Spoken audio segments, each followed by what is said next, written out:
আমরা তুলে নিতে হবে। যখন তুমি চুরিটা করেছিল সেই চুরির টাকাটা কোন সিন্ধুকে রেখেছো? 1.5 টাকা দিয়ে উন্নয়ন করবে বলছিলেন অভিরূপ সরকার, যার জন্য বাধ্য হচ্ছেন মুখ্যমন্ত্রী লোন দিতে। আমরা তুলে দিতে হয়। আজকে যদি এখানে আমি থাবড়ে গাল লাল করে ওই অভিরূপ সরকার কেন্দ্রীয় একটা সংস্থার অধ্যাপক হিসেবে তিনি কিন্তু এই আইসিটি মেনে কেন্দ্রীয় হারে ডিএর টাকাটা প্রতিদিন পকেটে ঢোকাচ্ছিলেন। পে কমিশনের চেয়ারম্যান হিসেবে যে টাকাটা পাচ্ছিলেন সেটাও হাসি হাসি মুখ করে পকেটে ঢোকাচ্ছিলেন। তার একবারও মনে হয়নি যে তাই তো আমি এই টাকাটা মুখ্যমন্ত্রীর ত্রাণ তহবিলে দান করি, গরিব মানুষের কল্যাণের জন্য এই টাকাটা ব্যয় হোক। কিন্তু তিনি পরামর্শ দিচ্ছেন রাগ স্বীকার করবেন, অর্থাৎ বলির পাটা হবে রাজ্য। যে টাকাটা তুমি কর্মচারীদের কাছ থেকে চুরি করেছো সেই চুরিটা আমরা ধরে পড়ে এখন মানে বিচারের জায়গাতে নিয়ে গিয়ে তোমাকে চুরির টাকা ফেরত দিতে বলছে, তার জন্য তোমাকে ধার নিতে হবে কেন? এটা পাচ্ছেন আপনারা। আচ্ছা, কিন্তু ঋণ নেই। মোট 34,262 কোটি টাকা রাজকোষে পড়ে আছে। রাজ্য কর্মীদের বেতন এবং ভাতার টাকা সেটা রাজ্য সরকার খরচ করেননি। এই টাকায় 44% দিয়ে দেওয়া যায়, আমাদের বকেয়া 37%। তাহলে এই যে বকেয়া 37% দিয়ে উনি মেটাচ্ছেন না, এটা কোনো অর্থ সংকটের কারণে নয়, ওনার সদিচ্ছা নেই বলে। আপনি কি কখনো শুনেছেন যে ক্লাবগুলোকে 5 লক্ষ টাকা করে বছরে দেওয়ার জন্য ঋণ নিতে হচ্ছে? এই দুর্গাপুজোয় 85,000 টাকা করে পুজো কমিটি গুলোকে দিচ্ছে, তার জন্য ঋণ নিতে হচ্ছে। এই টাকাটা হচ্ছে হরির লুট। শাসক দলের নেতা নেত্রীদের পকেটেই টাকাটা ঢুকিয়ে দিলেন। 17,676 কোটি টাকা শাসক দলের নেতা নেত্রীদের জন্য খরচ করতে পারেন, সেই সরকার 41,750 কোটি টাকা জোগাড় করতে পারছে। এই টাকাটা তারা উন্নয়নের কাজে খরচ করেছেন।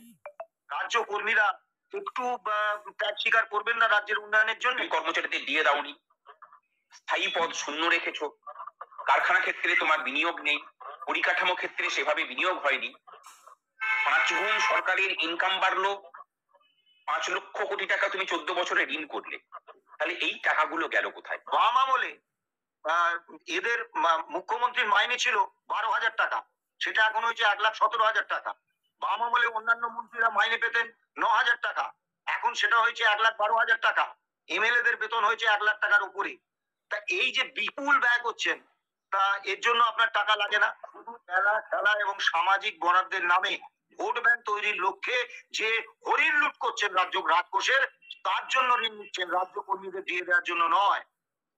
এটা সামাজিক ভাবে রাজ্য কর্মীদের গণশত্রু করে দেওয়ার প্রয়োজনে উনি এই কাজটা করছেন, পরিকল্পিত ভাবে। পশ্চিমবঙ্গে কর্মচারীদের ডিএ মারার মধ্যে দিয়ে সরকার যেটা করেছে, পশ্চিমবঙ্গের আপামর খেটে খাওয়া, মানে তিনি লোকের বাড়িতে কাজ করা মানুষ হতে পারেন, তিনি রাস্তাঘাট ঝাড় দেওয়া লোক হতে পারেন, তাদের প্রত্যেকের বেতনটাকে কৃত্রিম ভাবে কমিয়ে রেখেছে। মানে সরকারি কোম্পানির অফিস, প্রত্যেকটা অফিসে একজন করে রিসেপশনিস্ট থাকেন।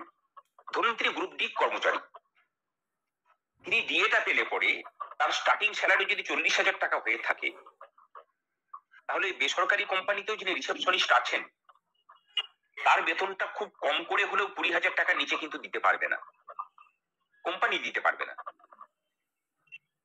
পশ্চিমবঙ্গ সরকার যেটা করেছে, ওই স্থায়ী পদের গ্রুপ ডি কর্মচারীটাকে হাফ বেতনে চাকরি করাচ্ছে, অর্থাৎ তাকে নিচ্ছে 22,000 টাকা, তার পাওয়ার কথা ছিল 40,000 টাকা।